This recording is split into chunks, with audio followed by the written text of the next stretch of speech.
Os Seminoles, nativos da Flórida, ousados guerreiros, tornaram-se a única tribo a nunca se render aos Estados Unidos. Originários do povo Creek, no século XVIII habitavam inicialmente onde hoje se encontram os estados da Geórgia e do Alabama. Diante do iminente contato com colonos brancos e insatisfeitos com muitos costumes adotados pelos indígenas trazidos dos europeus, como por exemplo a escravidão, um grupo de nativos, insatisfeitos com tais práticas, partiram em direção ao atual estado da Flórida. Olá, seja bem-vindo ao canal Terra-média. Se você é novo por aqui, inscreva-se no canal e deixe o seu like, pois é muito importante para o nosso crescimento. Ao chegarem na Flórida, eles se juntaram a nativos locais e a escravos africanos que haviam conseguido fugir da servidão. Assim, em 1775, eles dominaram essa área e formaram uma identidade própria, ficando conhecidos como Seminoles. Eles viviam em pequenas aldeias. Os homens caçavam animais selvagens como veados e até mesmo crocodilos. Já as mulheres praticavam a agricultura, plantando e colhendo milho, feijão e abóbora. Diferente dos Creek, eles adotaram como moradia as palafitas, construídas ao redor de pântanos e lagos. Sua espiritualidade era destinada a adorar guerreiros e deuses sobrenaturais, além da tradicional celebração anual da colheita do milho. Apesar do inicial desprezo aos europeus, posteriormente, eles começaram a praticar o comércio com o homem branco, adquirindo ferro, tecidos e armas, e a praticar a pecuária e uma agricultura mais avançada.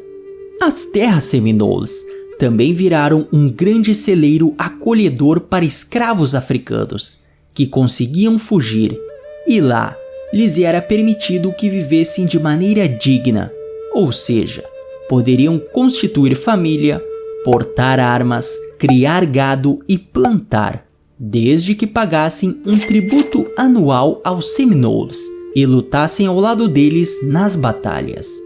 Isso resultou na miscigenação dos povos, com uma rica cultura e vestimentas diferenciadas. Pelo fato dos Seminoles serem um povo acolhedor, recebendo fugitivos africanos e indígenas, e por ficarem ao lado dos britânicos, isso irritou o governo americano, que em 1816 enviou 100 soldados americanos às terras Seminoles, junto a 150 guerreiros Creek aliados.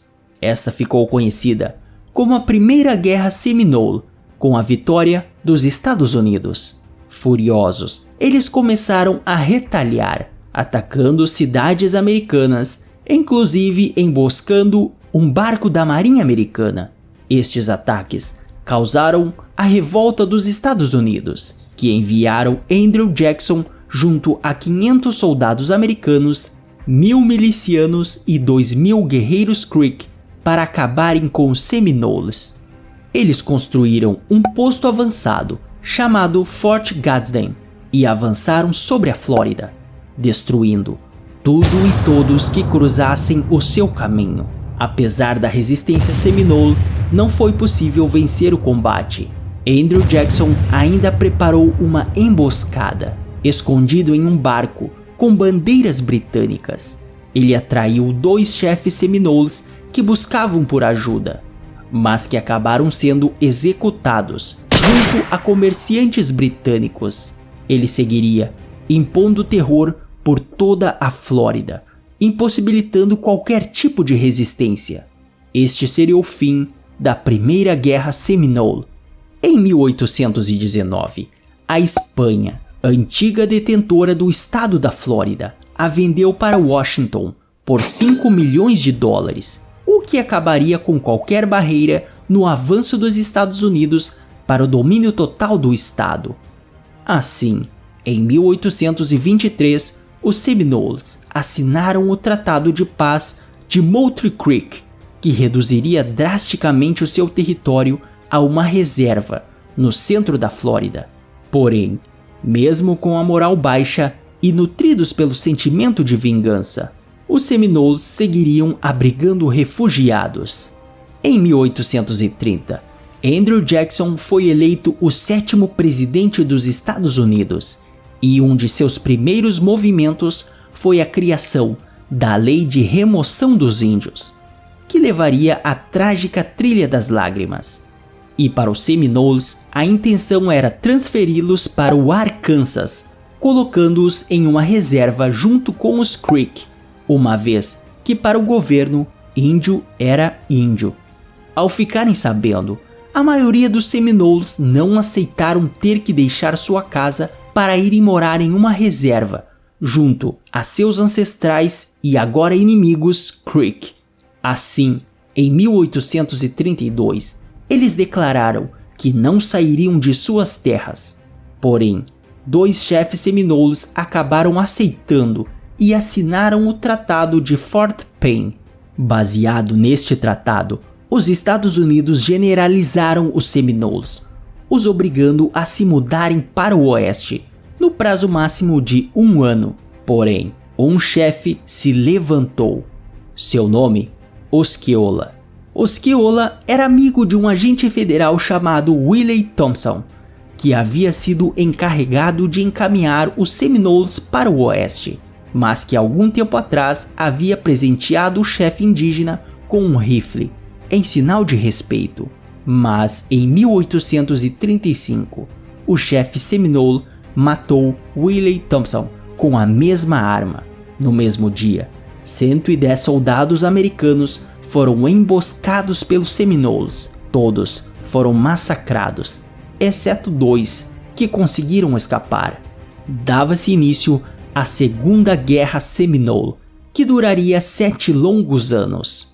Conhecedores do terreno pantanoso da Flórida, os Seminoles foram uma pedra no sapato para os americanos. Sempre que uma grande tropa de soldados avançava, os Seminoles se escondiam nos densos pântanos. Apesar dos Estados Unidos conseguirem sucesso em algumas batalhas, nunca conseguiram de fato expulsar os Seminoles de suas terras. Somente em 1836, quando o Major-General Thomas Jesup assumiu o controle da batalha, as coisas começaram a mudar, uma vez que ele percebeu que para vencer os Seminoles deveriam lutar como os indígenas. Desta forma, ele dividiu sua tropa de 9.000 soldados em pequenos grupos de ataque, indo atrás de pequenas aldeias, saqueando gados, queimando suprimentos e perseguindo mulheres e crianças. Assim, no ano seguinte, 700 Seminoles se renderam, sendo presos em Fort Brooke. Apesar disso, algum tempo depois, o chefe Osceola e mais 200 guerreiros invadiram o forte, convencendo os guerreiros rendidos a retornarem ao combate. Jogando sujo, Thomas Jesup chamou o chefe Seminole para uma suposta reunião de paz em Fort Peyton. Porém, quando chegou, foi atacado e preso. Este ato covarde engrandeceu ainda mais a imagem do chefe nativo, que passou a ser cada vez mais admirado por brancos e por índios. Preso, Osceola morreria 3 meses depois de alguma doença, conforme relatos. A luta continuaria entre os anos 1838 e 1839, até que em 1841 o coronel William Worth finalmente conseguiu expulsar os Seminoles de suas terras. Cerca de 4.000 Seminoles se submeteram aos Estados Unidos, permitindo então serem levados à reserva indígena do Oeste. Alguns poucos renegados que restaram fugiram para o sul da Flórida, nas Everglades. Em 1845, a Flórida se tornaria oficialmente um estado, e os americanos literalmente queriam se livrar de todos os Seminoles que ainda restavam. Assim, em 1850, ofereceu uma quantia em dinheiro para cada indígena que concordasse em sair. Apenas 100 concordaram, e em 1855 uma nova guerra começaria com os remanescentes, liderados pelo chefe Rapulda Miko, que significa chefe jacaré, mais conhecido por seu nome em inglês, Billy Bowlegs. Eles atacaram algumas fazendas da região. Em 1856, o general William Harney tomou a frente do combate, rastreando qualquer vestígio Seminole pelos densos e úmidos pântanos. Mas eles eram como fantasmas, nunca sendo encontrados. Novamente, o governo recorreu ao dinheiro, oferecendo desta vez mais dinheiro e uma reserva separada dos Creeks. Em 1858, a maioria dos Seminoles aceitaram os termos e se mudaram para o oeste. Mesmo assim, cerca de 100 nativos ainda se recusaram a sair de suas terras e nunca se renderam. Desta vez, o governo americano, ciente do número insignificante de remanescentes na Flórida, simplesmente os ignorou. Nos dias atuais, os Seminoles, que foram para o oeste, vivem em Oklahoma, com cerca de 16 mil membros. Já os que ficaram na Flórida são em torno de 4 mil e viraram grandes empresários, tendo comprado em 2006 a famosa marca Hard Rock Café por 965 milhões de dólares.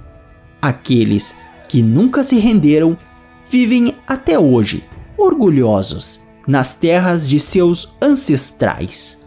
Então é isso, pessoal. Gostou do vídeo? Inscreva-se no canal e deixe um like. Até o próximo e valeu!